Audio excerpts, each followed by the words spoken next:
warahmatullahi wabarakatuh. Waalaikumsalam. Selamat malam. Mudah-mudahan malam ini tambah semangat setelah belajar kemarin tentang standar kompetensi kerja dan kerangka kualifikasi kerja. Hari ini eh, karena kita unit aspek kritisnya itu sudah kita lakukan, sebenarnya untuk unit-unit yang berikutnya itu tidak menjadi sulit ya. Saya tidak lagi menjelaskan detail unitnya, tapi kita nanti fokus per unit itu apa sih yang harus kita perhatikan di dalam setiap unit. Ya, saya tidak fokus mengajarkan apa namanya tugasnya Bapak dalam mengumpulkan bukti, tetapi saya akan membawa Bapak bagaimana membuat buktinya. Nah, gitu nanti ya. Membuat buktinya bukan saya kasih template ya. Ya, template itu sekali lagi Bapak Ibu buat saya itu mah apa namanya? Nanti bisa di-share lah sama Pak Romadani template-template itu ya.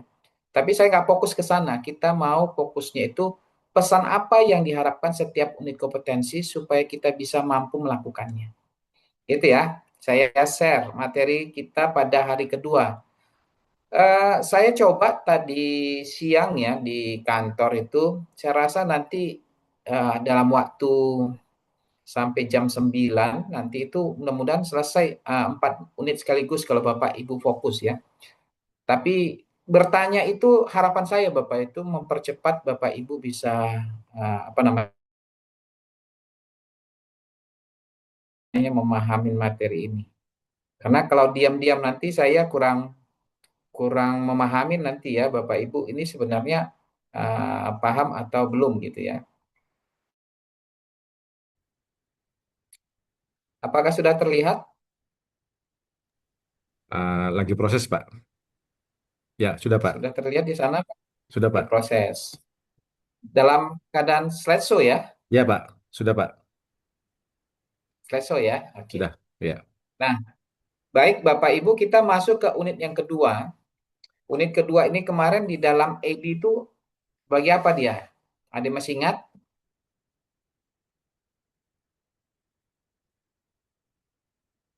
Sebagai apa? Mana ini suaranya Mbak Gracia sama Mas Sahrul ini? Desain? Iya, dia masuk kepada model yang kedua yaitu desain ya. Nah, kemarin kita sudah belajar analisis tentang standar kompetensi kerja, kita sekarang masuk ke model yang kedua itu desain. Nah, desain di dalam 9 unit kompetensi metodologi kualifikasi 3 ini adalah merencanakan penyajian materi pelatihan kerja. Jadi kalau Bapak Ibu desainnya salah, pada saat implementasinya nanti itu pasti jadi salah.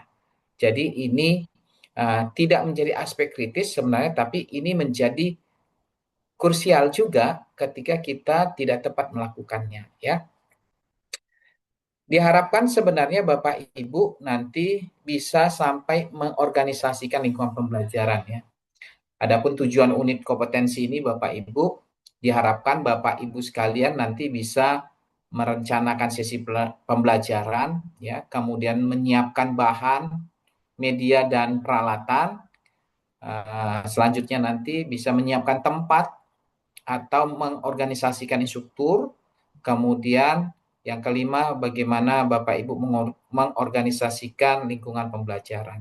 Jadi ada 4 tujuan yang merupakan elemen kompetensi dari unit kompetensi ini yang harus kita capai nanti. Apa outputnya? Sudah pasti outputnya nanti namanya juga merencanakan penyajian materi pelatihan kerja. Sudah pasti outputnya adalah dokumen, kalau Bapak Ibu di pendidikan itu namanya RPP ya. Ya kalau di apa namanya di pelatihan vokasi itu namanya session plan atau lesson plan ya. Mari kita mulai lihat apa yang terjadi ketika Bapak Ibu sekalian besok Bapak harus disuruh mengajar. Coba, ayo kita coba brainstorming dulu nih. Ya kan tiba-tiba mendadak ya Bapak Ibu sekalian disuruh mengajar besok misalnya. Apa yang akan terjadi kira-kira?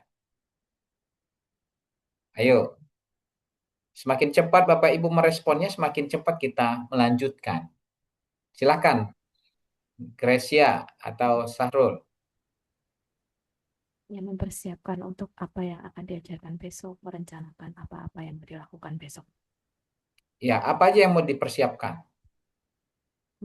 Materi, lalu ya peralatan, tempatnya di mana, urutan-urutan yang akan dilakukan apa saja, apa saja yang akan disampaikan, terus format pengajarannya seperti apa, ya dan sebagainya seperti itu. Oke. Nah, benar sekali ya apa yang disampaikan Mbak Gracia. Sebelum kita mau mengajar besok, walaupun mendadak Bapak Ibu, biasanya kalau udah biasa itu sudah harus membayangkan dulu siapa pesertanya. Kalau nggak tahu, berarti kita bertanya. Kemudian yang kedua, eh, berapa lama waktunya? Kalau belum disediakan panitia, kita bertanya. Sering sekali para trainer tidak bertanya. Bisa mengajar Pak? Siap, bisa. Gitu. Ya kan? Ketika besok udah sampai bingung. Jadwalnya kapan? Pesertanya seperti apa? Berapa jumlahnya? Ya kan? Itu kita membuat apa namanya, pada saat tampil pertama sekali kita sudah akan gugup atau bahkan bisa hilang fokus. Nah, kalau sudah hilang fokus, seorang trainer itu menjadi tidak profesional lagi dia di dalam melaksanakan tugasnya. Nah, penting sekali Bapak Ibu ketika sebelum mengajar itu harus tahu apa yang harus dipersiapkan seperti yang disampaikan Mbak Gracia tadi ya. Di sini sudah saya tampilkan, sengaja saya tampilkan supaya Bapak Ibu baca aja nggak masalah Bapak Ibu. Ini apa kebiasaan kita belajar ya Bapak Ibu ya. Ditanya sama pengajarnya nggak bisa jawab. Padahal saya sudah mancing, saya bukakan aja. Oh ada kok di situ, ya kan? Ada merasa apa namanya, merasa bersalah kalau membacanya gitu. Padahal saya lagi mengukur Bapak Ibu, slide saya ini terbaca nggak oleh Bapak Ibu gitu. Nah, ini salah satu teknik seorang pengajar gitu kan. Tapi kalau kalau nggak membaca sulit juga ya kita mengetahui, apalagi secara online ini jelas nggak, terbaca nggak, ya. Kalau terlihat oke terlihat, tapi terbaca tidak oleh peserta ini. Jangan-jangan nanti ketika saya menjelaskan Bapak Ibu mempunyai gaya belajarnya itu visual, nggak dapat apa-apa, nggak bisa disimpan materinya. Ya. Oke, unit kompetensi merencanakan penyajian materi pelatihan ini, Bapak Ibu, saya buat seperti ini alurnya Bapak Ibu. Jadi enaknya sekarang AI itu Bapak Ibu lebih lebih cepat lagi kita membuat satu pembelajaran ya. Saya materi-materi saya ini tahun 2026 ini Bapak Ibu sudah semuanya itu kombinasi dengan AI ya kan. Ketika saya perintahkan tidak sesuai dengan unit kompetensinya, elemen kompetensinya, ya saya perbaiki from-nya kan gitu kan. Nah, sampai nanti saya menemukan. Tapi lama-lama terbiasa AI itu sudah tahu gaya kita ya. Ini asiknya. Jadi tampilan pun tampilan apa namanya slide presentasi pun lebih menarik, lebih terstruktur, lebih cepat. Nah, nanti Bapak Ibu belajarlah ya untuk AI. Nanti kita bisa belajar sama-sama juga untuk belajar AI. Oh, kok sebentar. Ini jalan sendiri nih apanya. Oke, pada elemen yang pertama Bapak Ibu akan nanti melihat bagaimana menyusun sesi pembelajaran. Kenapa ini harus dilakukan? Supaya Bapak Ibu bisa mengidentifikasi materi-materi apa yang dibutuhkan, kemudian metode apa yang akan digunakan, kemudian nanti kita bisa dari metode yang sudah kita pilih, kita bisa menentukan medianya. Nah, itu nanti kita susun dalam satu satu lembar kertas supaya kita mampu menggunakannya. Atau saya sebut formnya nanti form lesson plan. Ya, nanti akan saya berikan contohnya ya. Contoh ini hanya contoh saja Bapak Ibu membuat sendiri versi yang baru, versi Bapak Ibu sendiri juga silahkan. Yang penting kontennya itu harus tersampaikan ya. Yang kedua nanti kita akan mempelajari elemen kedua ya, menyiapkan bahan, peralatan, dan perlengkapan. Ya. Nanti akan kita coba lihat apa bedanya bahan, peralatan, media. Karena ini nanti menjadi bahan kita sepanjang hari ini belajarnya. Jadi ada 3 unit kompetensi lagi nanti tentang mengolah bahan, mengolah peralatan, kemudian memelihara fasilitas. Ya. Kenapa ini kita pelajarin? Supaya Bapak Ibu bisa mengidentifikasi dan mengetahui perbedaan antara bahan, peralatan, dan fasilitas, ya kan? Untuk menyiapkannya juga Bapak Ibu tahu, ya. Walaupun nanti hanya saya jelaskan secara umum saja dulu, lengkapnya nanti kita pelajari dalam unitnya masing-masing. Ya. Elemen yang ketiga, kita akan belajar tentang bagaimana menyiapkan tempat, ya, tempat dan instruktur yang terlibat di dalam pelaksanaan pembelajaran nantinya. Nah, kenapa ini dibutuhkan? Bapak Ibu pelajarin supaya Bapak Ibu juga tahu apa kebutuhan yang dibutuhkan oleh instruktur. Bagaimana instruktur nanti terlibat secara mendalam proses pembelajaran itu, apakah nanti instruktur ini dibuatkan tim teaching, karena di dalam memfasilitasi proses pembelajaran itu bisa 1 orang instruktur, bisa 2, bisa banyak. Kalau di pelatihan-pelatihannya luar negeri itu bisa sampai 4 Bapak Ibu pengajarnya, tapi jumlah audiensnya itu sekitar 100 orang, ya kan gitu kan. Jadi dibagi 4 ya, dibagi 4 kelompok, jadi pengajarnya pun ada 4. Walaupun ada master trainernya di depan 1 yang menyampaikan materi itu, yang lainnya menjadi coach atau mentor, gitu kan. Nah, kemudian elemen yang keempat nanti Bapak Ibu diajarkan juga bagaimana mengorganisasi lingkungan pembelajaran, ya. Lingkungan pembelajaran itu nanti ada 2 lingkungan pembelajaran yang Bapak Ibu pelajarin. 1 nanti lingkungan pelajaran dalam kelompok yang besar, 1 lagi nanti kita belajar dalam memfasilitasi kelompok yang kecil, gitu. Nah, ini kira-kira Bapak Ibu yang akan kita pelajari sepanjang hari ini nanti beberapa menit kemudian ke depan, ya. Jadi saya tidak akan berlama-lama menjelaskan lebih detailnya, tapi saya kasih kunci-kuncinya saja. Nah, di dalam elemen yang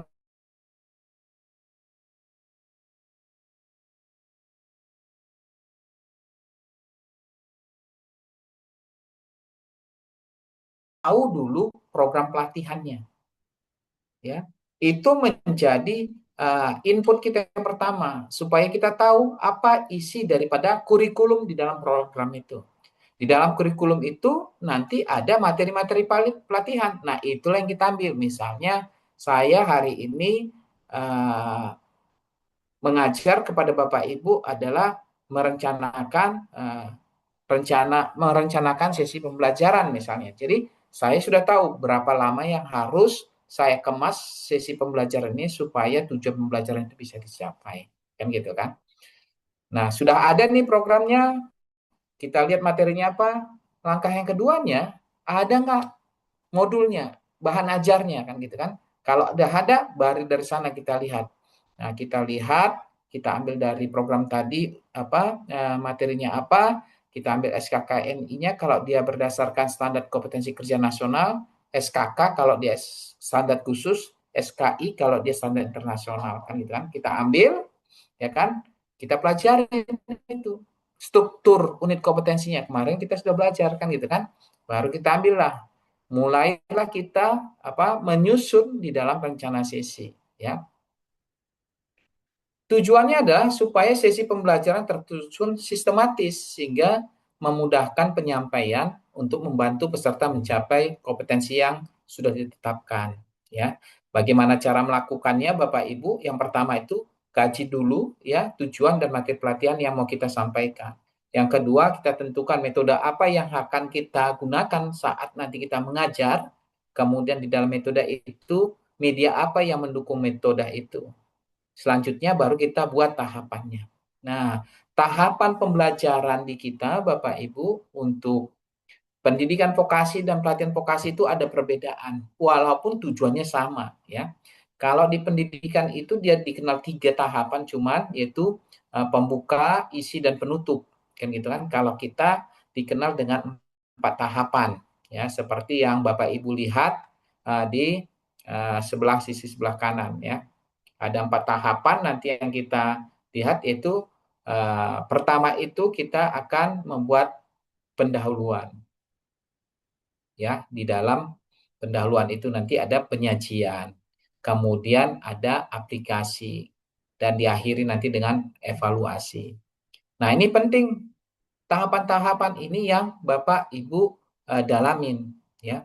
Kalau pendahuluan itu adalah motivasi kepada peserta pelajaran. Kita memberikan motivasi seperti yang saya lakukan tadi, ya, menyapa itu bagian dari motivasi.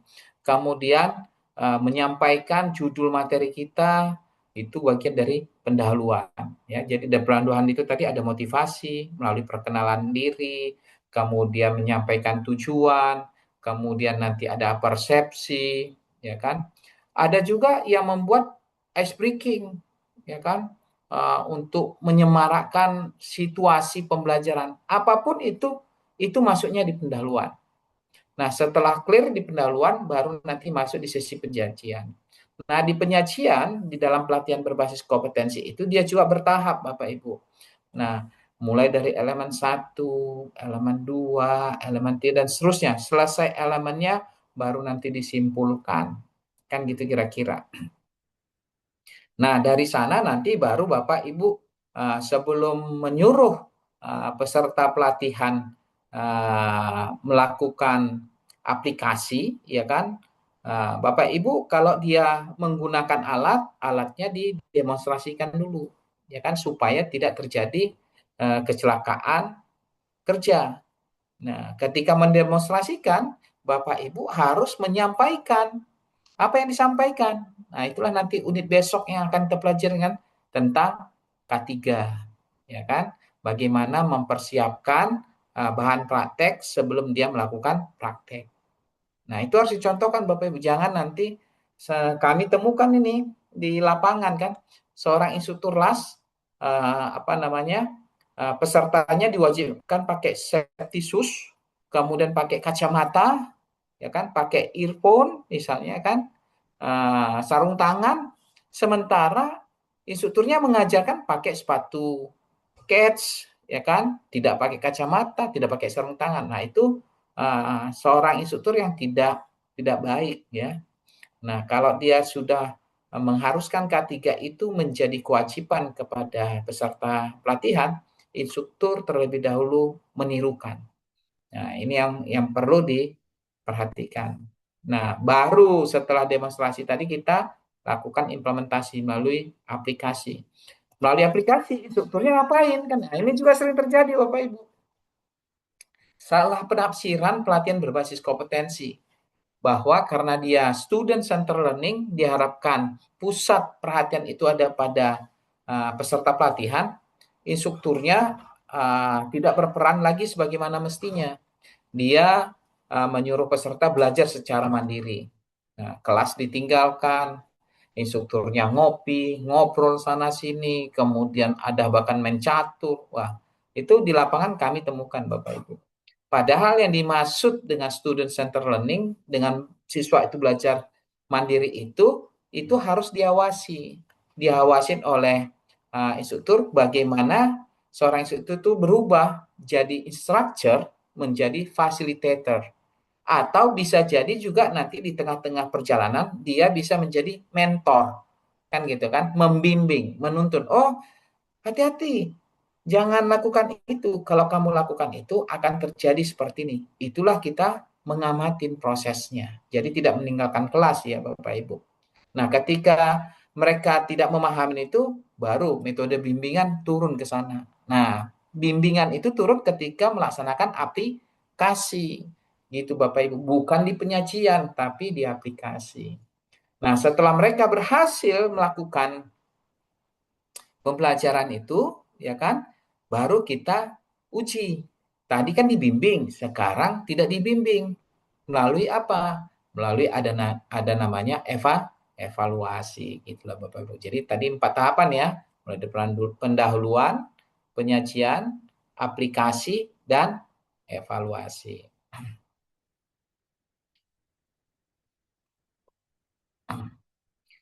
Elemen kedua, setelah kita tadi sudah siapkan materinya, metodenya, medianya, kita masuk ke dalam apa namanya praktek ya. Ketika kita nanti mau melakukan apa namanya demonstrasi, kemudian siswanya praktek, kita melakukan observasi. Nah, jadi perlu disiapkan juga bahan praktiknya, peralatan praktiknya, kemungkinan perlengkapan-perlengkapan lain atau media-media lain yang dibutuhkan ketika mereka membuktikan mereka belajar untuk meningkatkan kompetensinya ya.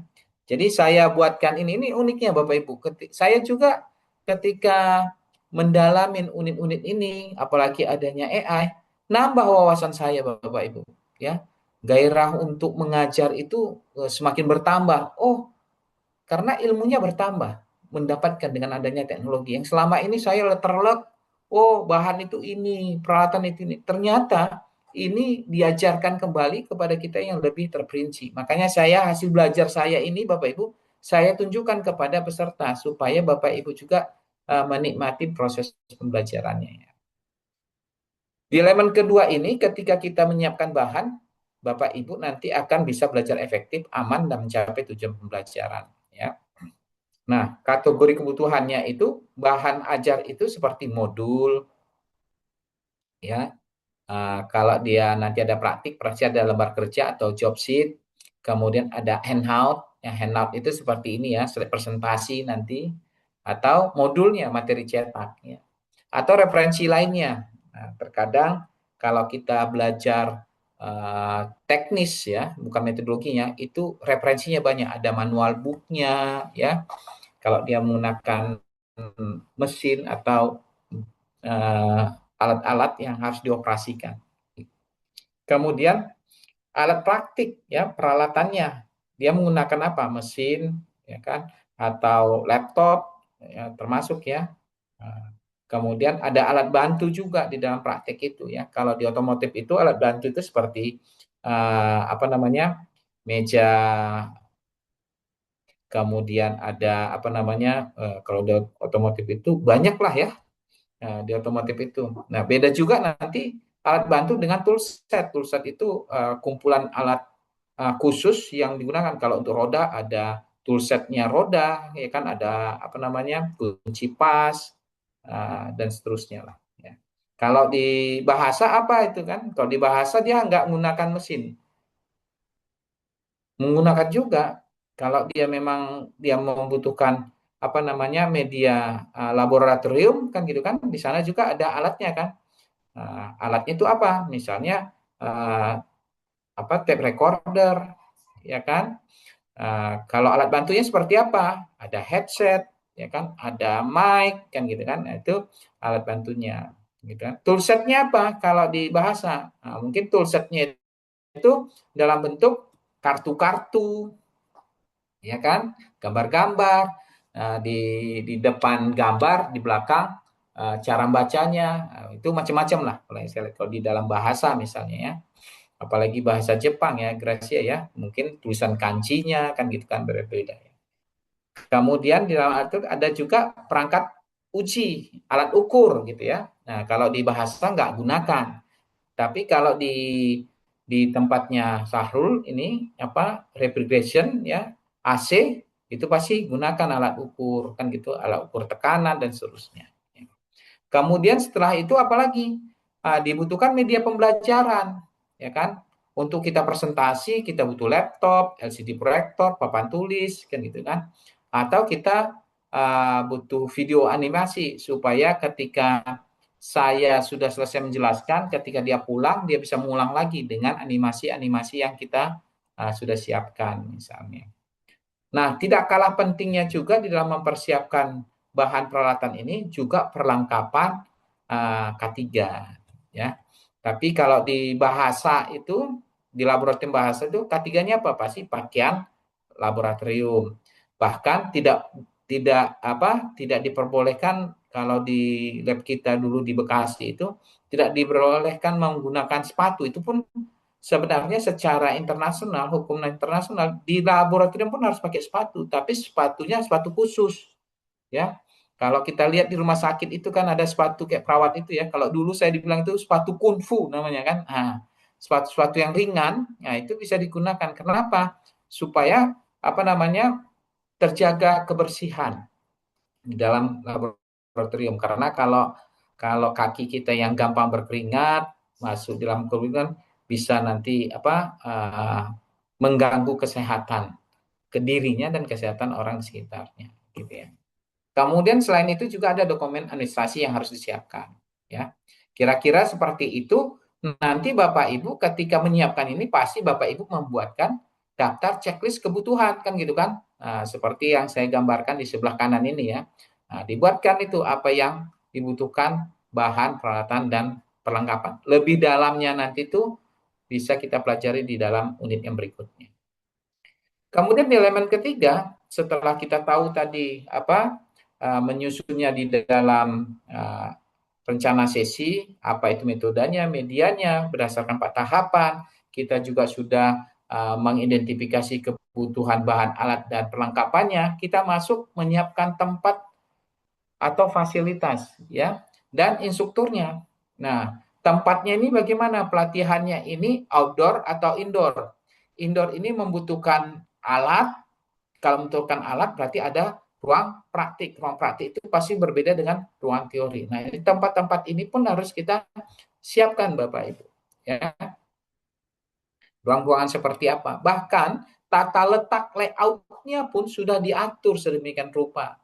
Jadi kalau kita diminta mengajar offline gitu ya ke suatu tempat, kalau saya biasanya sudah saya tetapkan Pak, kalau bisa besok layoutnya itu jangan model kelas Pak, ya kan menghadap semuanya ke depan gitu. Tapi saya mau buatkan menjadi 4 kelompok kalau kalau dia 20, 16 sampai 20 orang. Ya kan, jadi dia pas pembagiannya kan gitu kan. Nah, dibuat 4 kelompok Bapak Ibu. Nah, tata letaknya seperti apa? Unik aja Bapak Ibu. Jangan jangan kaku supaya kelas itu menarik gitu ya. Nah, saya paling susah itu kalau kalau tempatnya itu kaku Bapak Ibu. Apalagi tempat saya untuk berjalan, untuk mendekati ke peserta itu nggak tersedia gitu. Kaku banget. Saya akhirnya mati apa namanya? Mati gaya ketika mengeksplor semua kemampuan saya gitu kan. Nah, tapi kalau bebas gitu kan, kalau bisa lompat aja bisa gitu, supaya rame gitu kan. Ketika ada ngantuk pun nanti bisa kita kondisikan gitu ya. Ya, jadi tempat ini penting ya, ruang tadi ya, kebersihan, pencahayaan, sirkulasi udara, listriknya, bahkan sampai ada nggak alat K3 di sana, alat pemadam kebakaran untuk jaga-jaga. Apalagi nanti dia pelatihannya kayak menggunakan api ya, uh, memasak-masak gitu kan, las gitu kan, itu apar itu sangat dibutuhkan ya di dalam tempat pelatihan.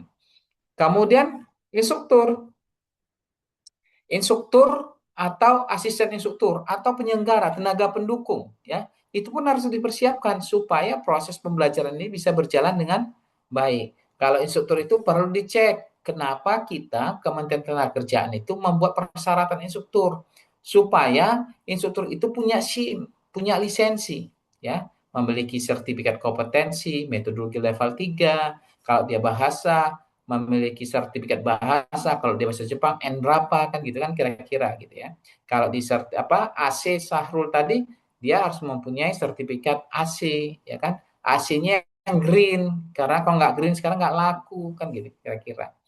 Dia itu menguasai materi pelatihan ya. Kemudian punya pengalaman mengajar. Banyak orang mengajar kalau dia pintar tetapi dia tidak bisa mengorganisasikan pembelajaran itu, Bapak Ibu, ini juga pembelajaran juga menarik. Nanti asik sendiri pesertanya. Nah, saya mau cek dulu nih, karena ini online, masih hadirkah di sana Gracia sama Sahrul? Masih. Masih ya. Sahrul gimana? Oke, Suaranya belum kedengaran nih. Nah, saya takutnya masih nanti hadir, Pak. saking merdunya suara saya untuk cocok tidur gitu kan. Eh, Ini salah satu kelemahannya online ini ya Bapak Ibu ya. Tapi kalau pernah saya ikutin pembelajaran di luar negeri ya Bapak Ibu, itu ketika Zoom meeting gini, itu kameranya harus dua. Satu yang bertatapan begini, satu lagi harus dari belakang. Jadi dia bisa ngelihat, oh ini pesertanya lagi main game kah, lagi nonton, lagi ngapain itu bisa kelihatan gitu. Supaya suasananya masih tetap seperti offline-nya. Tapi kita belum berlakukan itu di Indonesia. Ya, boro-boro untuk dua. Satu aja kan ini. Gracia udah bagus belum nih kamera laptopnya? Ya kan belum bisa kelihatan kan. Nah, apalagi dua gitu ya. Nah, tenaga pendukung itu seperti kalau dulu kami itu namanya toolman ya. Toolman di zaman-zamannya dulu itu 20 tahun yang lalu itu disebut seorang instruktur mengajar itu harus ada toolman. Toolman itu nanti yang akan membagi-bagikan alat kepada peserta, bahan pada peserta supaya apa? Supaya instruktur itu dia mempersiapkan demonstrasinya supaya waktunya lebih singkat gitu. Kemudian nanti toolman itu yang akan mencatat, mengkalibrasi dan seterusnya, mengambil alat dari tempatnya dan mengembalikannya kepada tempatnya. Jadi instruktur instruktur maupun peserta itu siap di tempat untuk mengajar saja. Bisa ada seperti itu. Ada juga tempat yang lain nggak ada toolman-nya. Jadi instrukturnya yang memperlakukan tata tertib di dalam kelas. Ketika mengambil ya kalau uh, tools yang sudah diambil 10 kembali juga nanti harus 10 dalam posisi rapi, diambil dalam posisi rapi, kembali juga nanti harus rapi. Tata tertibnya harus disampaikan Bapak Ibu. Gitu kira-kira ya di elemen yang ketiga ini. Nah, kita udah sampai ke elemen yang terakhir ini. Kalau ada pertanyaan langsung nanya aja ya Bapak Ibu ya. Pertanyaannya bersuara, ya kan? Izin gitu, nggak apa-apa ya. Kalau Bapak Ibu nanti di situ angkat-angkat tangan, mungkin saya lagi asik untuk menyampaikan materi nggak kelihatan. Tapi kalau suara langsung kedengaran ya. Elemen terakhir itu adalah mengorganisasikan lingkungan pembelajaran Bapak Ibu. Nah, di lingkungan pembelajaran itu Bapak Ibu sudah harus datang, sudah cek ya ke tempat ya apakah AC-nya bagus, pencahayaannya bagus kan gitu kan. Bahkan kalau yang sudah belajar tentang pencahayaan itu, pencahayaan yang bagus itu seperti apa? Tidak ada lagi kelihatan bayangan ketika kita berada di dalam ruangan itu. Itu bagus, sehat untuk mata. Itu kelihatan K3-nya sudah dijamin kan gitu. Tapi banyak ruangan kita tidak sampai seperti itu Bapak Ibu. Apalagi di jam sore hari sampai malam hari. Tapi kalau di siang hari, kalau ruangannya itu punya kaca, sinar matahari masuk, itu pasti pencahayaannya juga sudah cukup kan gitu kan.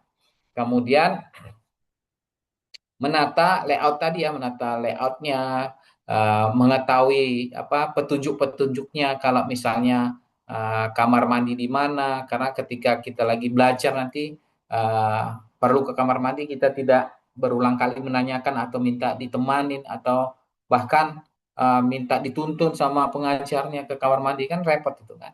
Jadi petunjuk-petunjuknya itu harus ada. Ya.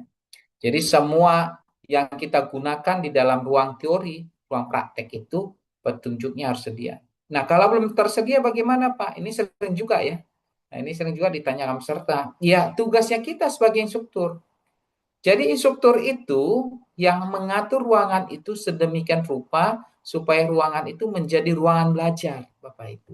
Bukan kafe, ya kan? Banyak sekali instruktur tidak mengindahkan itu, Bapak Ibu.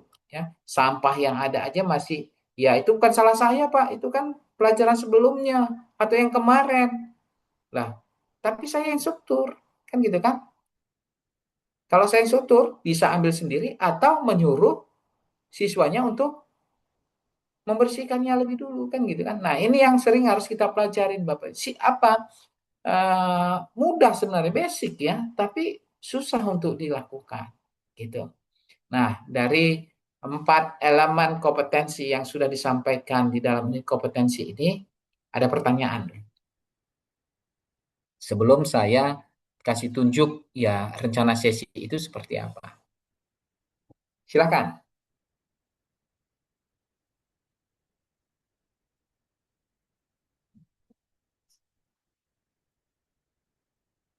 Silahkan. Sudah? Jadi harapan saya ini sebenarnya sudah infografis banget ya slide presentasi saya ini, eh, supaya Bapak Ibu mengurangi mencatat-mencatat, harapan saya tadi ya, supaya lebih mudah daripada modulnya ada di itu ya, di kelas ya Pak, di Google apa, di Google Classroom itu saya sudah buat di situ. Ya, tapi coba dicek dulu ya, Pak Dani ya. Saya sudah tadi mengaktif, sudah posting atau masih draft di situ gitu. Saya lupa Oh juga ya, tadi. baik Pak. Nah, nah, supaya nanti teman-teman bisa lihat ya. Saya sudah masukkan tuh pembelajaran. Baik. Tidak ada karena waktu berjalan terus ini. Aman, Pak. Aman. Nah, oke. Saya coba kasih contohnya ya. Kalau sudah di-share sebenarnya di dalam kelas, di GCR itu tadi ada ya.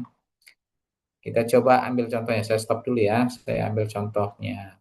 Lesson plan itu bagaimana kan gitu kan.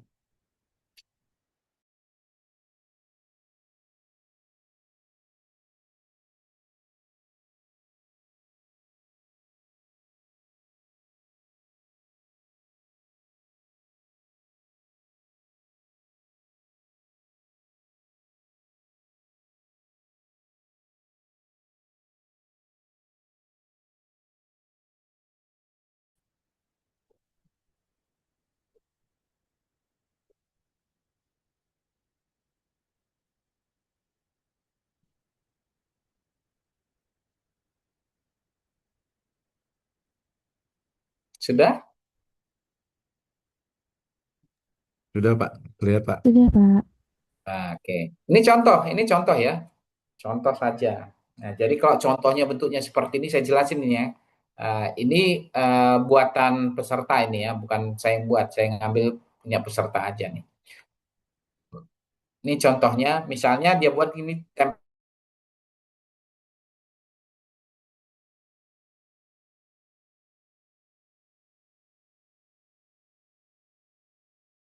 gitu kan.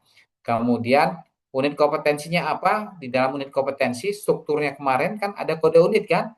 Ambil copy kan gitu kan. Kemudian judulnya juga copy, elemennya copy kan gitu. Nah, kemudian kejuruannya apa? Nah, itu bisa dilihat dalam program pelatihan juga, kejuruan apa pelatihan ini kan. Misalnya perbankan gitu kan. Ini nanti mau disampaikan penyajian keberapa? Itu bisa dilihat dari jadwal kan gitu kan. Ini materi kita pada urutan yang keberapa gitu kan. Kemudian waktunya, berapa lama dikasih waktunya. Nah, kalau ini kan rencana sesi ya, makanya dia buat 20 menit. Nah, ini kayaknya dia buat ini untuk persiapan micro teaching ya. Nah, ketika Bapak Ibu nanti uji kompetensi, pasti diminta untuk micro teaching. Nah, waktunya 20 menit. Kemudian, kriteria uji kerjanya, lihat. Elemennya melakukan pengambilan uang, misalnya ini contoh ya. Kemudian kriteria kerjanya apa? Nah, tinggal copy paste aja di sini. Apa ciri-cirinya tadi? Perbedaan elemen dengan KUK. Misalnya kan, bisa dilihat nih. Kalau saya langsung lihat, walaupun dia bukan orang bank kan, ya untuk sementara dia benarkan ini. Oh, oke, udah aktif di KUK, udah benar. Nah, untuk nanti setelah dia periksa untuk memastikan yakinnya dia baru dia lihat unit kompetensinya benar ada enggak. Jangan-jangan nggak ada unit kompetensi ini kan gitu kira-kira. Ya. Kemudian judul. Kalau ini dia lesson plan, judul unit kompetensi sama judul di sini tuh biasanya sama. Tetapi kalau ini session plan, ya kalau kita lihat ini, dia menggunakan cara menyiapkan, cara menjelaskan, gitu kan. Nah, artinya ini berarti session plan pengetahuan. Nah, jadi dari sini kita bisa tahu nih, ini pengetahuan nanti nih. Nggak ada praktik berarti nanti di sana. Kalau ada praktik, judulnya salah atau metodenya yang salah. Kita lihat ya kebenaran peserta ini ya. Tujuan pembelajarannya menjelaskan. Nah, menjelaskan tadi saya bilang kan pengetahuan. Jadi kalau ada kata-kata menjelaskan itu sudah pasti ini adalah ranah pengetahuannya. Menjelaskan cara menyiapkan sarana penyimpanan uang. Oke, diambilnya dari judulnya ya. Nah, sesuai prosedur yang berlaku. Berarti ini sudah memenuhi perumusan tujuan pembelajaran. Merumuskan tujuan pembelajaran itu Bapak Ibu ada ABCD ya. Nanti didalamin ya. Audien, behavior, condition dan degree. Nah, kalau di sini sudah memenuhi ya. Jadi audiensnya itu adalah peserta ya kan. Behavior itu menjelaskan cara menyiapkan sarana penyimpanan uang ya kan. Kemudian kondisinya itu adalah yang berlaku. Yang berlaku dari degree-nya yaitu prosedur kan gitu kan. Nah, ini udah ABCD gitu ya. Kemudian metode mengajar itu ceramah bergambar. Nah, ini benar ya kemarin ya. Udah kita coba latihan kan. Tidak ada lagi ceramah, tapi ceramah bergambar ya. Kemudian tanya jawab. Ini benar ya, karena dia ranahnya pengetahuan. Media pembelajaran, pelajaran yang dibutuhkan dari metode ini apa? Kan bergambar, laptop, ya kan? Laptop itu apa? Kan ceramah bergambar, kan gitu kan? Apa bedanya ceramah bergambar dengan presentasi? Nah, ingat, kalau laptop berarti ini dia apalagi ada slide presentasi. Sudah pasti metode mengajarnya presentasi. Nah, ini nggak sesuai nih.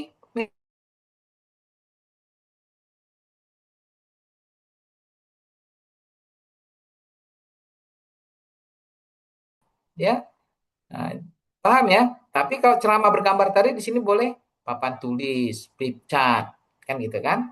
Boleh kertas, boleh itu ceramah bergambar, kan gitu ya. Oke, kemudian alat peraga. Alat yang diperagakan nanti gambar tempat penyimpanan. Wah, yang diperagakan gambar. Bisa nggak gambar diperagakan, Bapak Ibu? Ya kan?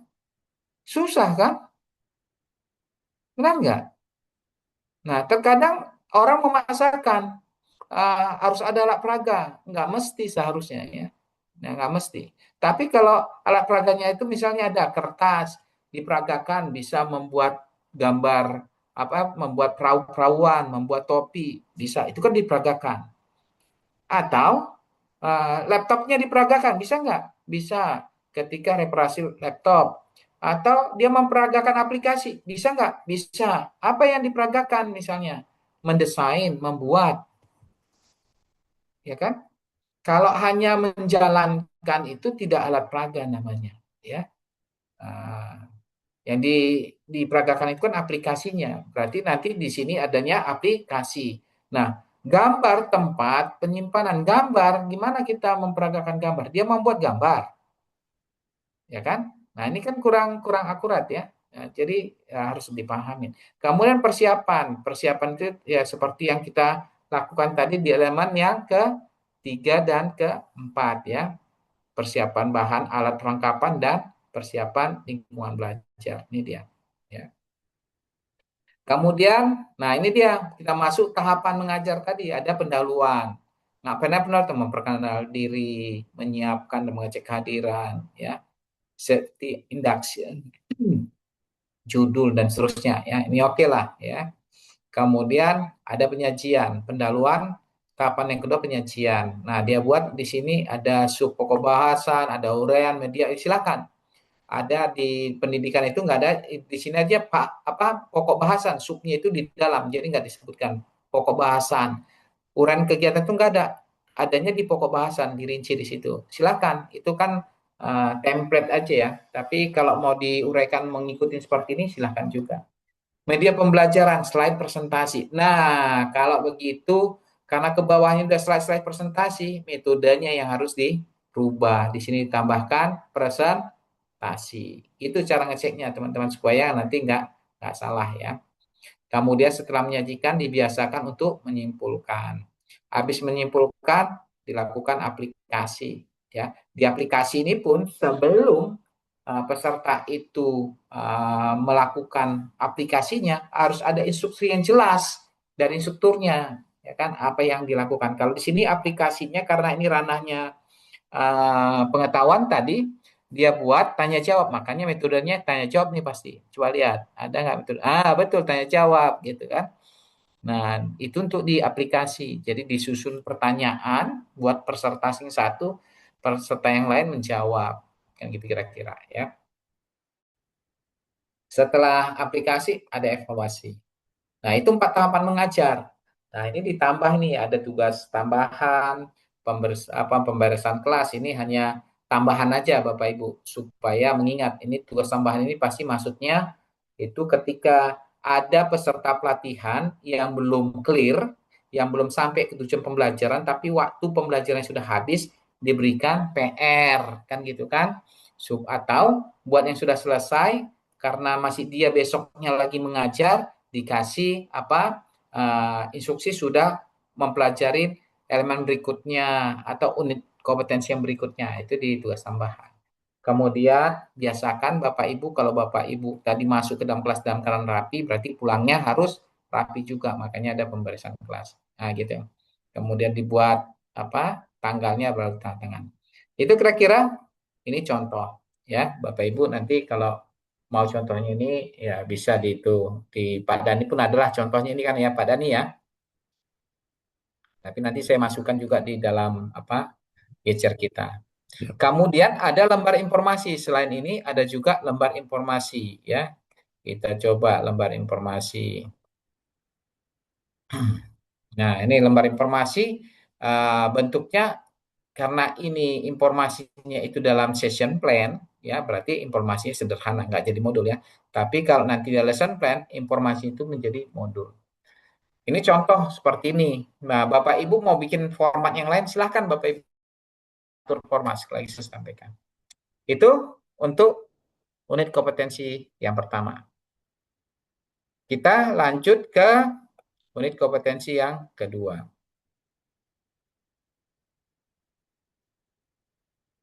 Ya. Unit kompetensi kedua itu mengelola bahan pelatihan kerja. Ya. Mengelola bahan pelatihan kerja itu ada yang diolah. Namanya juga mengelola, kan gitu kan? Izin Pak, Nah, belum ya, tampil Pak slide-nya Pak. belum Ya belum belum tampil Pak. tampil. Waduh. Share slide. Kalau ini, Eh, Nah ini sudah Pak. oke. Mengelola bahan pelatihan kerja ya, ya supaya efektif, efisien dan profesional.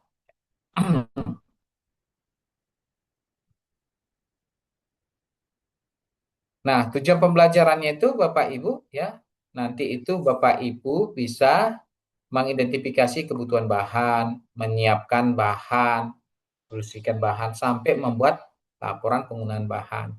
Nah, ini nanti mirip-mirip dengan alat ya. Bahan diganti dengan alat, nanti mirip sekali Bapak Ibu. Jadi kalau nanti sudah saya jelaskan tentang bahan yang mirip-mirip itu nanti kita tinggalkan di peralatan supaya selesai ya Bapak Ibu. Makanya diikuti, dicatat kalau perlu dicatat. Jelaskan manfaat kompetensi ini dalam mendukung kelancaran pelatihan dan hubungkan dengan pelanggan peserta di tempat kerja. Ya. Nah, harapan saya seorang trainer itu, Bapak Ibu nanti harus bisa menjelaskan manfaat dari kita mengelola bahan ini. Ya. Kemudian catat, hubungkan dari pengalaman Bapak Ibu. Nanti ini endingnya ya. Nanti di endingnya itu akan kita lihat Bapak Ibu berhasil nggak mengelola bahan. Elemen kompetensinya tadi ada 4 Bapak Ibu. Nah, saya petakan seperti ini, biar Bapak Ibu lihat beda ya. Saya nggak ini Bapak Ibu, bukan tipenya saya itu setiap unit kompetensi itu sama gitu bentuk-bentuknya. Enggak. Saya rubah-rubah supaya ini beragam. Ya nggak ada yang salah sebenarnya Bapak Ibu. Ya. Standar itu hanya unit kompetensi kita standar gitu. Kalau presentasi kita bebas aja Bapak Ibu. Ada instruktur mengatur gitu sampai slide presentasi aja harus diatur gitu. Mati gaya kita. Nggak nggak bisa berekspresi lagi nanti Bapak Ibu kalau semuanya diatur standar gitu. Kalau saya Bapak Ibu lihat aja nanti ada 4 unit kompetensi kita pelajari ini slide presentasinya itu beda-beda ya. Jadi semuanya sama, yang penting konteks dari unit kompetensi itu disampaikan secara jelas ya. Nah, ada 4 tadi, identifikasi kebutuhan, menyiapkan bahan, distribusi bahan, dan menggunakan laporan. Nah, kita coba lihat identifikasi kebutuhan. Ya, unit yang pertama. Membuat daftar kebutuhan bahan pelatihan. Langkah-langkahnya seperti apa? Pertama itu ambil dulu materinya tadi yang kita sudah susun di rencana sesi, ya kan? Yang kita ambil dari program tadi kan. Nah, kita ambil, kita lihat bahan apa yang dibutuhkan di dalam materi itu. Nah, materi itu dia mengacunya kemana? Unit kompetensi. Ingat Bapak Ibu kemarin, kalau misalnya bahan itu ada di mana di unit kompetensi? Di strukturnya. Kan kemarin strukturnya itu kan ada apa namanya? Kode unit, judul unit, deskripsi unit, elemen kompetensi, KUK, batasan variabel, panduan penilaian. Kalau bahan ini ada di mana dia? Ayo coba. Masih ada ingat nggak? Ya, boleh buka lah apanya standarnya. Coba. Ada di mana? Di batasan variabel, Mm-mm. bagian peralatan perlengkapan. Yes, bagus. Berarti unit kompetensi yang kemarin Bu Gracia sudah kompeten, kan gitu kan? Gitu aja. Kalau saya gampang Bapak Ibu mengukur peserta itu kompeten. Saya nggak perlu ngelihat hasil tugasnya aja ketika apa yang saya tanyakan dia jelas apa menjawabnya itu menurut saya sudah mampu ya. Karena ini proses belajar. Ya kan proses belajar ya Bapak Ibu ya. Uji kompetensinya nanti kan bukan berdasarkan pengalaman Bapak Ibu jadi pengajar kan, tapi uji kompetensi itu hasil belajar kan. Benar nggak Bapak Ibu? Halo? Iya, Pak. Iya. Jadi uji kompetensi itu Bapak Ibu ada dua. Dia itu dari proses belajar atau dari pengalaman belajar. Jadi kalau dia proses belajar, Bapak Ibu kok ditanya masih lihat aja, tapi Bapak Ibu tahu di mana letaknya, itu dibenarkan. Kalau saya sebagai asesornya. Tapi kalau dia berdasarkan pengalaman, ya kan dia kumpulkan itu berdasarkan portofolionya, ya kan ketika saya tanya dia masih lihat unit kompetensinya, masih lihat itu, artinya dia itu belum punya pengalaman. Gitu. Nah, itu bedanya Bapak Ibu. Jadi bedanya seorang asesor itu yang punya pengalaman yang banyak itu terlihat juga nanti terukur dia Bapak Ibu. Oke. Di dalam membuat daftar ini juga ada tahapan-tahapannya. Pertama, identifikasi materinya tadi ya, hitung jumlah pesertanya, tentukan jenis volume bahannya, susun formulir kebutuhannya. Berarti sudah ada form apa namanya? Form kebutuhan bahan pelatihan yang belum dituliskan. Nah, disitulah nanti Bapak Ibu tuliskan. Nah, ini contohnya saya buat yang di layar ini ya. Misalnya nama bahannya ada elektrolas, gitu kan. Spesifiknya seperti apa, satuannya, jumlahnya berapa banyak. Ini nanti untuk kebutuhan apa, praktik atau teori. Nah, disampaikan. Ya, Bapak Ibu punya format yang lain, silahkan Bapak Ibu. Ya, jadi kita tidak apa namanya berdebat di dalam format ya, tapi kita berdebat di dalam apa namanya konteksnya ya. Ini ada studi kasus kelompok. Tadi kalau cukup waktunya kita coba lakukan studi kasus, tapi kayaknya nggak cukup waktunya ya. Jadi di unit kompetensi tadi itu identifikasi di elemen yang pertama ini tadi identifikasi dulu materinya ya. Materinya itu kalau Bapak Ibu di dalam materi modulnya itu ada bahan yang dibutuhkan di sana, tinggal copy paste aja ke apa namanya ke dalam form yang sudah disiapkan. Kalau nggak ada, nggak tahu caranya, lihat unit kompetensinya. Kan lihat unit kompetensinya di dalam batasan variabel itu kelihatan. Walaupun di unit kompetensi itu namanya requirement minimum, ya persyaratan minimumnya. Jadi nggak semua bahan itu dimasukkan di sana, kita yang menambahnya. Ya. Yang kedua, elemen kedua itu yaitu menyiapkan bahan pelatihan, Bapak Ibu. Nah, ketika Bapak Ibu menyiapkan bahan pelatihan, ya apa yang harus dilakukan? Di sana kan nanti kan ada dua KUK yang harus dilakukan gitu kan. Nah, prinsip pertama itu Bapak Ibu harus tahu prinsip penyiapan bahannya itu. Seperti apa? Harus tepat jenisnya, jangan salah Bapak Ibu nanti ya. Yang kedua, harus tepat jumlahnya, harus tepat kualitasnya, dan tepat waktunya. Nah, ini menjadi acuan kita ketika kita nanti menyiapkan bahan. Nah, ini sampai saya sudah buatkan ini contoh-contoh gambarnya nih. Mudah-mudahan ini sesuai nih kan gitu kan. Pertama itu tepat jenisnya, dia lihat. di dalam checklistnya, jenisnya apa. Kemudian dia sudah masukin dalam box-box supaya tepat jumlahnya. Kalau dibagi kelompok pun nanti udah tahu di dalam satu kelompok begini-begini. Ya. Kemudian tepat kualitasnya, dia sudah bikin apa namanya, kalau yang namanya berkualitas itu sudah dibikin label-labelnya ya, supaya paham itu pesertanya. Kemudian tempat penyimpanan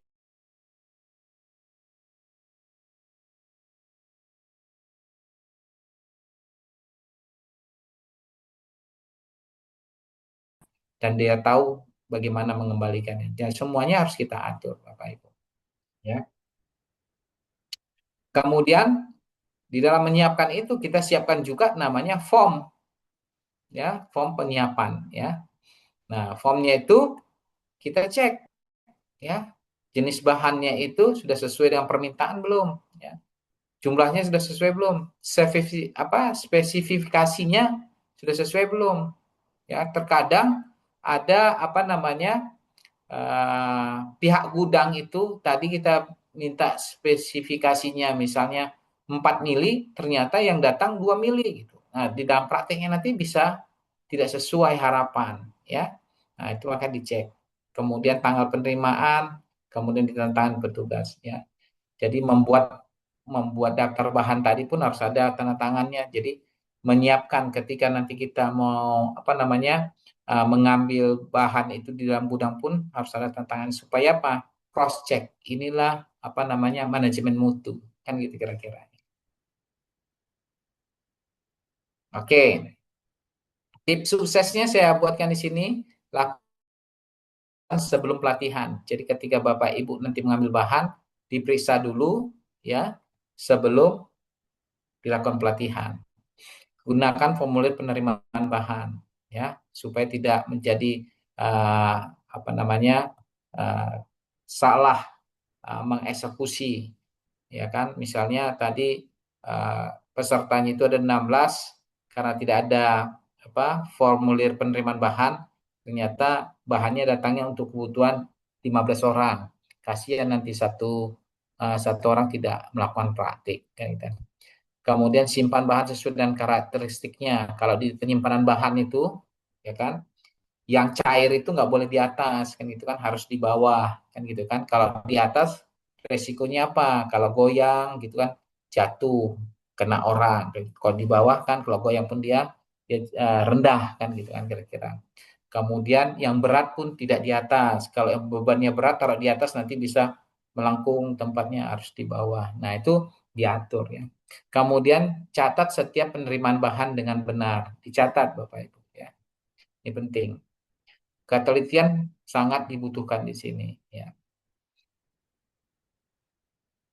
Elemen yang ketiga yaitu mendistribusikan bahan pelatihan.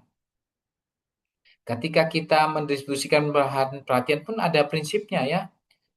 Sama aja nanti prinsipnya dengan yang elemen kedua tadi ya. Sesuai kebutuhan peserta. Berarti kita cek jumlah bahan dengan jumlah peserta itu harus sama.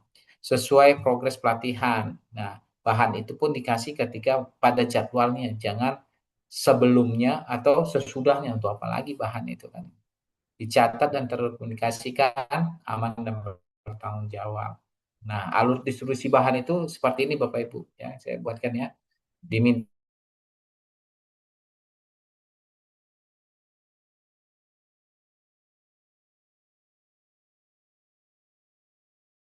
ini sudah lebih baik lah ya di dalam pembelajaran yang dulu-dulu saya mengajarnya nggak sedetail ini saya sampaikan kepada peserta. Nah, simulasi tadi harapannya kalau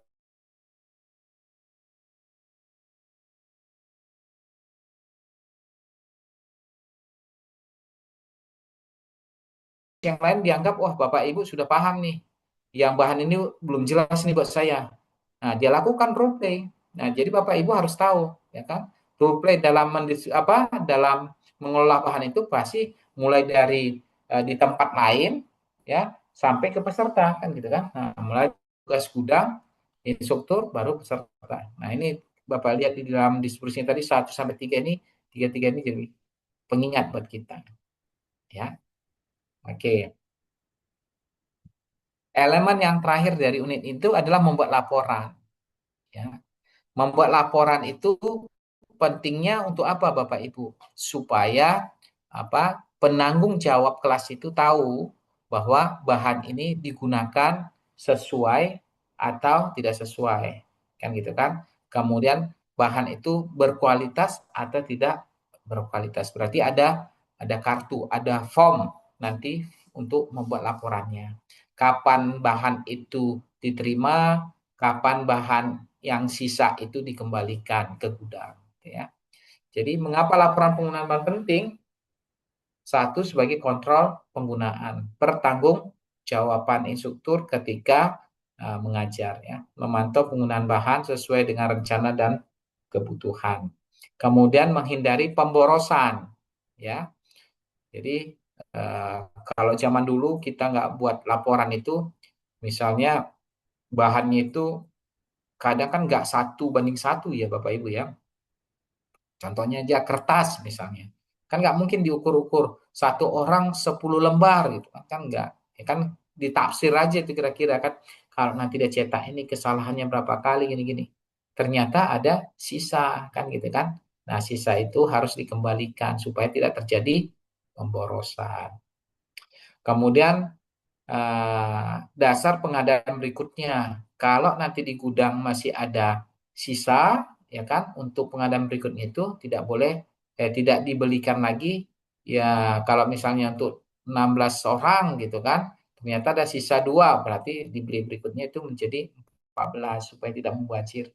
Karena bahan ini condong dia itu apa? Ada kadar luarsanya, Bapak Ibu. Jadi kalau berlama-lama nanti di sana sudah expired, ya, itu sebagai pertanggungjawaban. Nah, pertanggungjawaban administrasi, apalagi dia di pemerintahan, itu akan diaudit, kan gitu kan.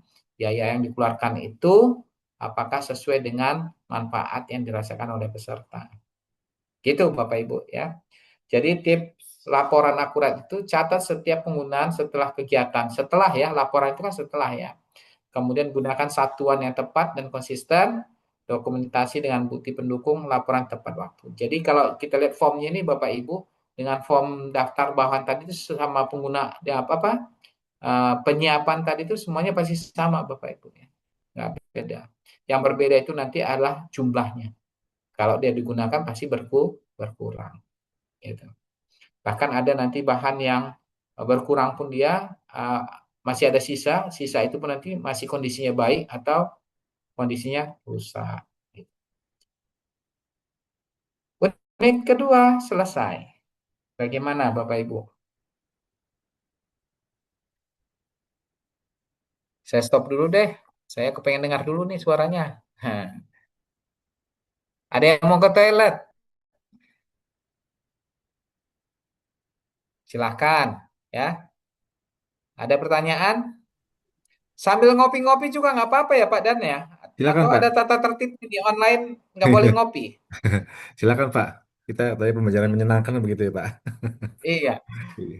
Silakan Mbak Gracia, snacknya dikeluarkan. Yuk Kang Ya. Sahrul, Aman-aman, Pak. Kalau saya aman. silakan bertanya Saya apa ditanyakan.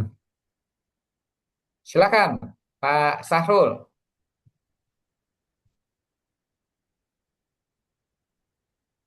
Kang Sahrul masih di lokasi?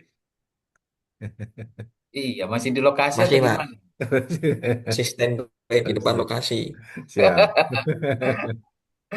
Ya kan? Saya khawatirnya kalau Jom ini juga Pak Pak Dani ya, orang di ke pelatihan itu dari lagi mengendarai mobil gitu kan. Saya khawatir nih Pak. Ya kan?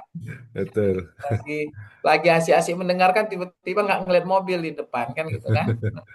Iya, bahaya itu. Bahaya gitu ya.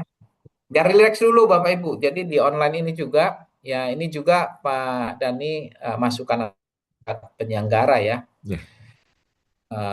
Online itu jangan dibuat padat. Iya, buat santai lah, Siap. ya kan?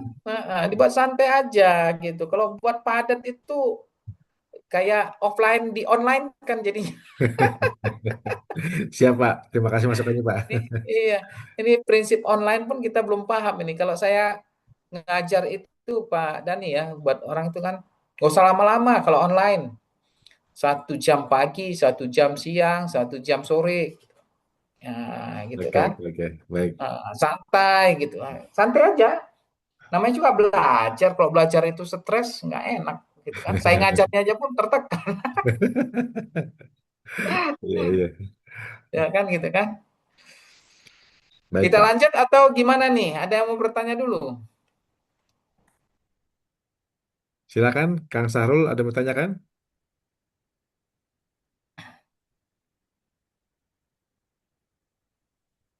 Poin-poinnya didapat ya. Nanti kan setelah belajar mandiri, timbul masalah nggak usah stres, Bapak Ibu. Hmm. Ya, tanyakan. WA saya kan sudah Bapak Ibu kan udah chat. Grupnya udah ada ya, Pak Dani ya? Baru dibuat kemarin, Pak. Nanti saya masukin ya, Bapak ya. Ya, jadi dibuat aja. Kalau ada bertanya, pas lagi iseng-iseng gitu kan, lagi istirahat gitu, daripada menghayal, daripada main game gitu kan, coba review lagi pembelajarannya, ditanyakan gitu.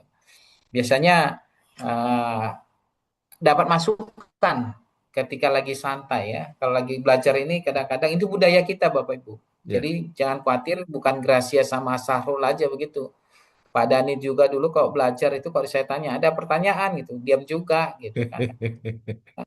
Iya. Nah, itu. Jadi itu budaya kita. Itu kesalahan pendidikan kita masa lalu. Kalau di pendidikan dulu saya ingat banget, saya sangat ingat banget waktu saya belajar di sekolah ya. Bahkan sampai di sekolah apa perkuliahan juga dulu gitu kan. Jangan dipotong kalau saya lagi ngajar. Diam aja gitu. Nah, kebiasaan sampai sekarang diam aja. Kalau ditanya, diam aja gitu. Ya kan? Oke, kita lanjut kalau gitu ya. Kalau Siapa? Lanjut, Pak.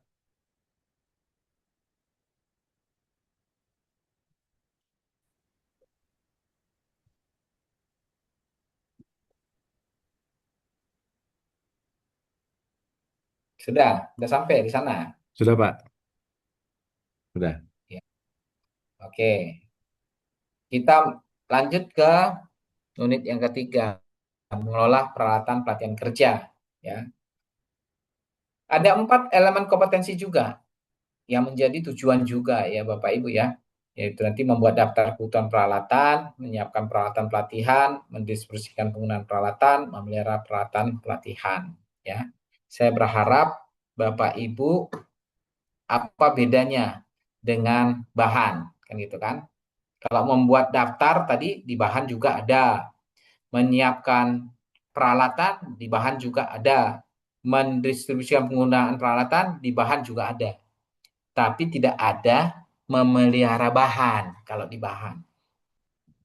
Jadi saya hanya mau menjelaskan elemen keempat aja ini sebenarnya Bapak Ibu. Nah, tapi saya walaupun waktunya sedikit gitu tidak melompatkan, tapi secara cepat ya saya tidak lagi menjelaskan detail seperti bahan tadi. Kita mulai ya. Mengapa mengelola alat itu penting Bapak Ibu? Bapak Ibu lihat enggak perbedaannya yang sisi sebelah kiri dengan sebelah kanan? Nah, apa bedanya kira-kira? Mas Sahrul lah,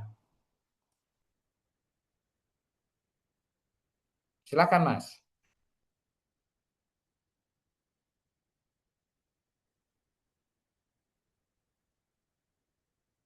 Belum di open mic-nya. Iya, Pak. Ya, Gimana? apa bedanya? Apa bedanya? Mas lihat gambar ini. Yang sisi sebelah kiri yang warna merah dengan sisi sebelah kanan yang warna hijau. Perbedaan yang paling mencolok ya rapi dengan tidak rapi. Hmm. Terus, Terus mungkin ketika keadaan alat tidak rapi, ketika kita membutuhkan, akan bingung mencari tempatnya di mana. oke. Benar. Terus, Terus lebih ke nilai estetika juga. Apabila ya, alat ditata dengan rapi di dalam pembelajaran, pasti akan lebih menyenangkan dan juga bila dipandang oleh siswa, siswa pun lebih gampang untuk melihat alat-alat yang ada. daripada di sebelah kiri yang tidak rapi keadaannya. Oke, pertanyaan saya Mas, di tempat Mas yang merah atau yang hijau? Tengah-tengah, Pak. Mas Arul ini dari kemarin cari aman ya, Iya. milihnya yang tengah Tergantung gitu. kondisi soalnya, Pak. Kalau di tempat saya mungkin ketika kita sedang intensif pembelajaran ya seperti itu Begitu ya. keadaannya. Iya. Jadi kalau menurut saya Bapak Ibu, saya belum pernah menemukan lah, terus terang aja belum pernah di Indonesia ya, di suatu lembaga pelatihan kerja nanti ini dikoreksi lah di Pak Dani yang merah atau yang hijau gitu. Rata-rata di Indonesia itu yang merah. Saya kasih tahu penyebabnya itu uh, bukan tidak siap. Penyebabnya itu ketika selesai pelatihan itu kita tidak aware, itu aja. Penyebabnya setelah selesai pelatihan. Jadi besoknya mau pelatihan lagi kondisinya sudah merah. Nah, nah inilah karena waktu pelatihannya habis digunakan oleh instruktur untuk mengajar. Tidak disisakan untuk tadi pemberesan kelas ya, di rencana sesi. Kan gitu kan? Nah itu penting. Jadi harus disiapkan. Kalau memang alatnya itu banyak yang digunakan, ya disiapkan 1 jam lah. Kan gitu kan? Makanya kita harus bisa mengidentifikasi waktu yang dibutuhkan sampai dia kembali didapatin semula. Gitu. Jangan berubah. Jangan tadi kita datang warna hijau, pulang jadi warna merah. Gitu ya. Karena apa? Biaya yang dibutuhkan untuk perbaikan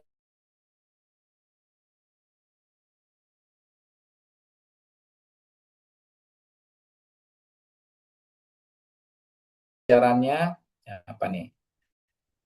Bapak Ibu nanti bisa ya mampu mengidentifikasi kebutuhan.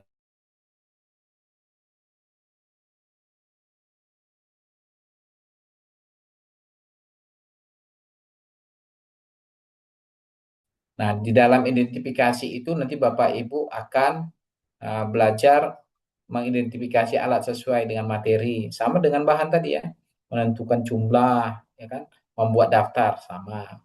Kemudian menyiapkan peralatan juga, dia memverifikasi kondisi alat, tadi kondisi bahan, menyiapkan menata alat, tadi juga di sana juga gitu kan. Nah, kemudian memastikan fungsi berjalan baik, memastikan keamanan penggunaan. Nah, distribusinya juga sama Bapak Ibu. Nah, yang membedakan nanti Bapak Ibu itu adalah hal pemeliharaan peralatan, merawat alat secara berkala, ya. Ada jangka pendek, ada yang jangka panjang, menyiapkan alat dengan baik, melaporkan kerusakan, menindaklanjuti perbaikan. Perbaikan ini pun nanti kalau kita dalamin lagi ya, ada namanya small repair, ada minimum kan gitu, ada uh, hold repair kan gitu kan, repair ya. Artinya perbaikan yang besar gitu kan. Nah, terkadang kalau ya dia perbaikan-perbaikan kecil aja itu bisa ditangani instruktur itu sendiri. Tapi kalau dia perbaikan yang besar alat biasanya pakai pihak ketiga. Ya, nggak mungkin lagi instruktur itu. Kalau instrukturnya pun bukan nggak mampu, memakan waktu yang lama, nggak ngajar lagi nanti dia sibuk memperbaiki alat gitu. Oke, kita lihat eh, elemen yang pertama tadi ya. Nah, sama kita buat juga nih alat formnya ya. Nama peralatannya apa, jumlahnya berapa, kondisinya bagaimana, kemudian keterangannya apa ya. Di bahan juga sama ya. Jadi materi, jumlah peserta, jenis praktiknya, waktunya, ruangannya. Ini harus diidentifikasi terlebih dahulu ketika kita melakukan identifikasi kebutuhan alat. Kemudian menyiapkan peralatan pelatihan, Bapak Ibu ya. Ingat, alat yang disiapkan ya digunakan adalah kunci pelatihan yang efektif. Kalau alatnya nggak disiapkan nanti menjadi kendala di lapangan. Apalagi alatnya nggak dicek lebih dulu. Nah, jadi sebelum pelatihan itu sudah dikalibrasi ya. Jangan nanti pada saat pelatihan baru dikalibrasi Bapak Ibu. Makan waktu kan, kasihan pesertanya. Udah waktunya dia praktik, kita sibuk mengklarifikasi apa alat-alatnya, ya kan, supaya sesuai dengan standarnya gitu. Nah ini nggak tepat waktunya buat instruktur dalam mempersiapkan, ya. Jadi persiapan itu sebelum pelatihan itu sudah dilakukan, ya. Nah, ini contoh gambar visual yang saya gunakan buat Bapak Ibu supaya memudahkan Bapak Ibu, ya. Contoh misalnya ambil alat, alatnya di mana tempatnya. Kalau bisa sudah ada itu daftar alat di rak nomor berapa, ya, baris keberapa, ya, kolom keberapa, gitu kan, di sebelah mana. Nah itu udah ada supaya gampang untuk mengambilnya, ya. Kemudian memastikan jumlahnya, ya. Kemudian diperiksa kondisinya, jalan nggak alatnya ini, dicek, ya kan. Jangan-jangan alatnya sudah nggak jalan, apalagi yang menggunakan baterai, baterainya sudah haus, kan gitu kan. Kemarin baterainya nggak dilepas. Nah ini salah satu contoh lagi Bapak Ibu. Kalau Bapak Ibu menggunakan alat yang menggunakan baterai, itu kan, ketika selesai, baterai itu dilepas Bapak Ibu. Ya, walaupun dia dalam keadaan off, ketika baterai itu ada di tempatnya, itu masih nyambung Bapak Ibu. Ya, ya walaupun dia kecil sekali memang, ya yang dia ambil, ya, tenaganya itu, gitu ya. Jadi tapi Bapak Ibu harus ambil. Nah, apalagi yang menggunakan kabel misalnya, kabelnya itu harus digulung kan gitu kan. Nah, cara menggulungannya itu pun ada tertentu Bapak Ibu, jangan terlalu ditekuk. Nanti kalau ditekuk bisa patah di dalam. Kita pas colokan, kita colokkan kembali, ya kan? Bisa bisa korslet, bisa kontak. Nah, itu harus jadi perhatian kita, ya. Nah, kemudian diuji fungsinya, kalibrasi tadi saya bilang, ya. Dicek kalau di elektronika itu harus selalu itu dilakukan Bapak Ibu, sebelum dan sesudah, ya, karena sensitif alat-alatnya, ya. Kemudian ditata itu ruangan alatnya, ya, sama kayak bahan tadi juga tempatnya ditata. Kalau alatnya berat, jadi atas meja, taruhlah di lantai di bawah, disusun. Kalau bisa dibuat listnya, kotaknya, supaya dia tempatnya itu tidak bergeser, kan gitu kan. Kemudian pastikan aman untuk digunakan, ya. Apalagi penggunaan listrik tadi saya sampaikan, ya. Gitu kira-kira Bapak Ibu. Kemudian di dalam menyiapkan alat ini perlu diperhatikan juga K3-nya, ya, supaya peserta itu berlatih dalam keadaan aman. Persiapan yang tepat, pelatihan berjalan hebat, saya bilang begitu, ya, motivasinya. Kenapa? Kalau persiapan kita itu matang, Bapak Ibu pun nyaman mengajarnya, peserta itu pun nyaman belajarnya. Yang ketiga, mendistribusikan penggunaan peralatan, Bapak Ibu. Di dalam mendistribusikan penggunaan alat, Bapak Ibu, ya, prinsipnya itu jumlah alat yang dibutuhkan sama jumlah peserta harus sesuai, sama dengan bahan tadi, ya. Kemudian disesuaikan dengan tingkat kemampuan dan kemajuan peserta. Diatur jadwalnya. Apalagi alatnya terbatas. Ada 16 orang, ya, misalnya, tapi alatnya cuma 4. Berarti bikin kelompok, dibagi 4, bergantian, ya. Bergantian menggunakan kelompok 1 di alat A, kelompok 2 di alat B, gitu, bergantian. Tapi kalau siklusnya memang harus berurutan, berarti antriannya jadi panjang. Apalagi alatnya cuma satu-satu di masingnya, ya. Berarti jam pembelajarannya pun jadi semakin panjang. Kalau langkah distribusinya sama lah, ya Bapak Ibu, dengan bahan tadi, ya. Saya tidak lama di sini, saya mau lamanya di sini Bapak Ibu, karena ini perbedaannya antara bahan dan alat. Mengolah peralatan pelatihan ini Bapak Ibu, yang paling penting itu pemeliharaannya, ya. Yang small repair tadi yang saya sampaikan tadi itu dikerjakan instruktur. Pada saat kapan? Pada saat selesai pelatihan, pada saat tidak mengajar, kan gitu kan? Di situ kita perbaiki, bukan pada saat mengajar, Bapak Ibu, ya. Jadi dalam pemeliharaan itu Ada pemeliharaan yang rutin dan tepat memastikan peralatan tetap berfungsi baik, ya, aman digunakan dan lebih awet. Peralatan rutin itu seperti apa? Misalnya tadi yang saya sampaikan, peralatan yang menggunakan baterai, ya kan, dirawatnya seperti apa? Setelah selesai dicek, karena peserta itu kadang-kadang lalai, kan gitu kan? Dicabut lagi baterainya, disimpan, dibersihkan tempatnya. Atau kita kasih waktu eh, pemberesan kelas tadi ya, alat-alat itu dibereskan. Ayo, waktunya sudah selesai misalnya kan, silahkan dikumpulkan kembali alatnya yang kotor ya.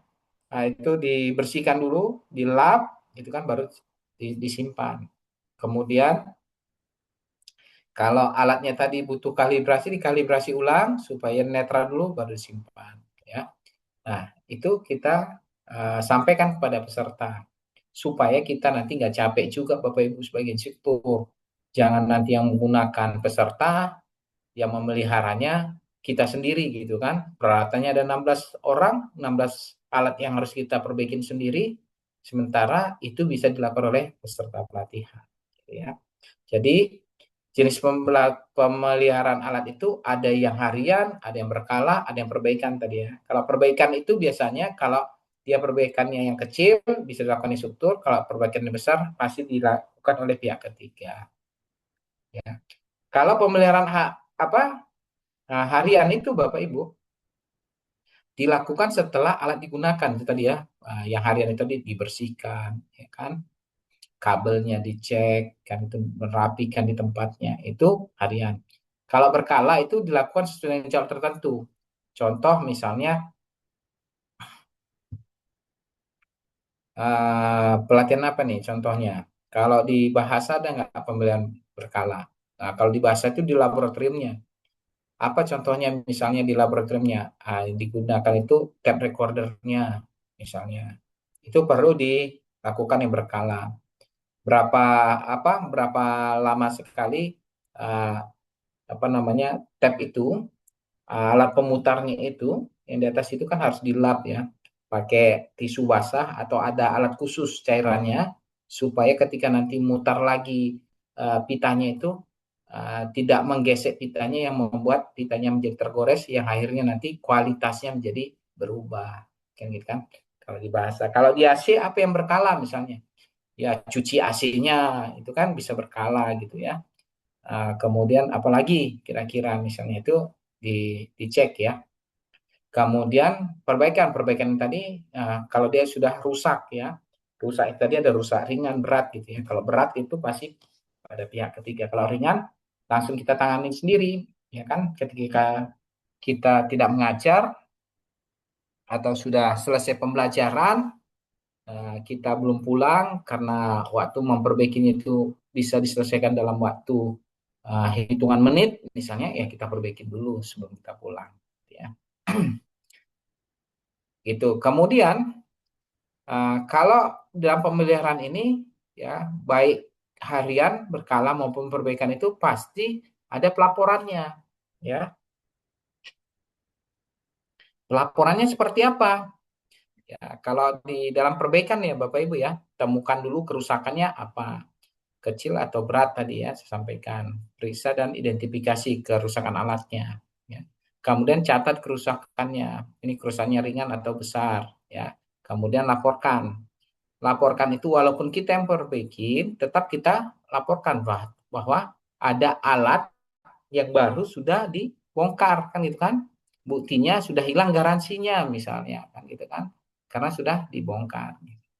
Kemudian tindak lanjut perbaikan. Kalau dia perbaikannya keluar, ditindaklanjutin, tinggal telepon pihak ketiganya, atau kalau alatnya diam, berat, pihak ketiganya diundang ke lokasi. Tapi kalau alatnya itu bisa dibawa keluar, kita bawa keluar ke tempat perbaikannya. Ya. Kemudian penyimpanan peralatnya juga Bapak Ibu, itu harus tertata dengan seperti contoh inilah Bapak. Kan enak itu ya. Yang ringan di atas, yang berat di bawah gitu kan. Nah, kalau bisa kalau dia alatnya itu kecil, ya alatnya itu kecil, alat bantu, alat pendukung, tools, misalnya, itu diusahakan masukkan ke dalam box supaya tidak kececer. Ya, itu kira-kira. Nah, dari elemen, kita udah sampai ke elemen 4 ini, ada pertanyaan. Jadi ingat, bahan alat itu mirip, yang membedanya itu di bahan tidak ada pemeliharaan. Ya, dia hanya melaporkan saja. Tapi kalau mulai dari mempersiapkan, ya, menyiapkan, kemudian sampai melapor mendistribusikan itu sama. Oke, ada pertanyaan? Kalau nggak ada pertanyaan, kita sampai jam berapa, Pak Dani?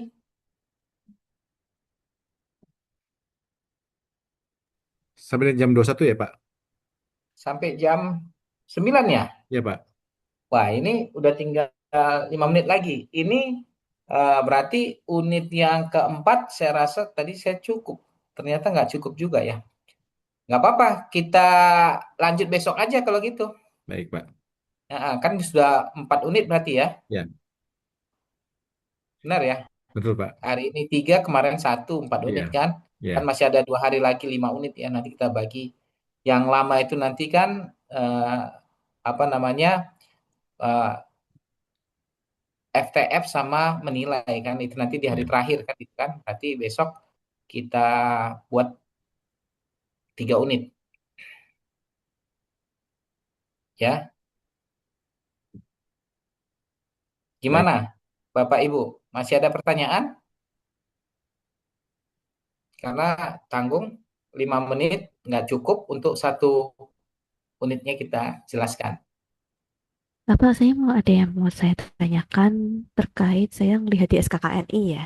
Mm-mm, Eh, di sini kan di bagian SKKNI dia tidak ada bahan tapi peralatan dan perlengkapan gitu aja.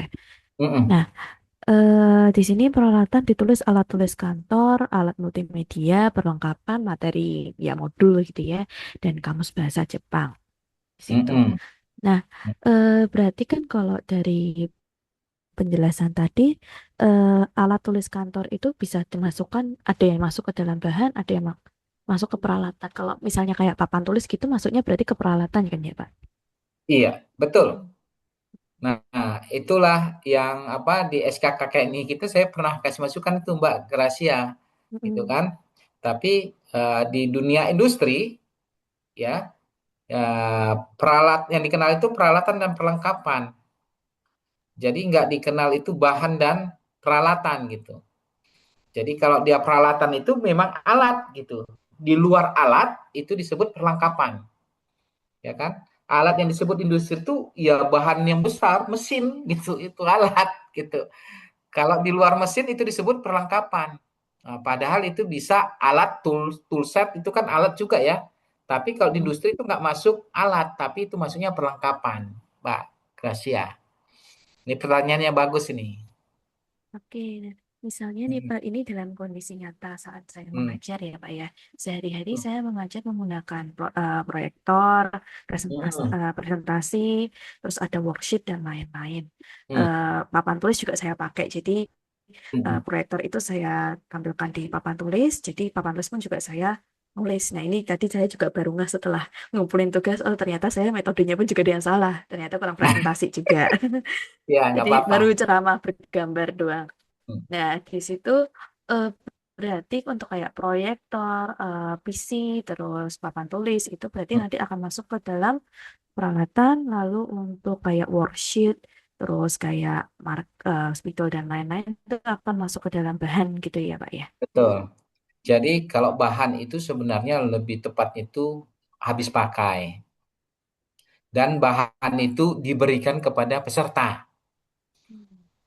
Kalau proyektor kan nggak diberikan ke peserta ya. Iya, heeh, benar makanya kan dia makanya dirawat terus. Nah, kalau misalnya kayak modul gitu berarti masuknya di bahan ya, Pak ya. Masuknya di bahan. Nah, Oke. kecuali ada satu lembaga modul itu masuk di alat karena nggak dibagikan jadi aset. Nggak boleh keluar modulnya. Jadi kalau mau jadi bahan harus difotokopi. Ah, sih. Nah, ada Jadi juga kalau itu misalnya makanya tergantung di perusahaannya gitu. Berarti intinya kalau peralatan itu tetap ada yang kita simpan, lalu kita rawat sendiri. Kalau bahan Betul, dibagikan kepada peserta seperti itu ya. betul. betul. Oke. Wah, nangkap nih, Gracia. Oke, terima Berhasil nih, kasih Pak Bapak. Pak Dani. Ya, Walaupun ini ya, walaupun apa namanya online, adalah walaupun dua orang adalah yang bisa memberikan tanggapan, komentar. Saya tunggu nih, Sahrul ya, untuk besok hari. Nah, sama kayak Mbak Gracia. Jangan takut salah, Rul. Aman, Pak, aman. Mm-mm. Ya, terima kasih ya Mbak Gracia ya sudah memberikan masukan, Terima kasih komentarnya. juga Jadi Bapak. saya bisa apa namanya bisa menilai lah. Ya, silakan Pak Dani. Kami serahkan kepada Pak Dani. baik. Baik, terima kasih Pak Bergi atas materinya sangat luar biasa. Apalagi dengan tadi tampilan materi-materinya yang sangat keren banget itu. Yang sangat inspiratif, apalagi pakai AI ya Pak gitu. Ini keren banget lah. Oh, Saya kira. iya.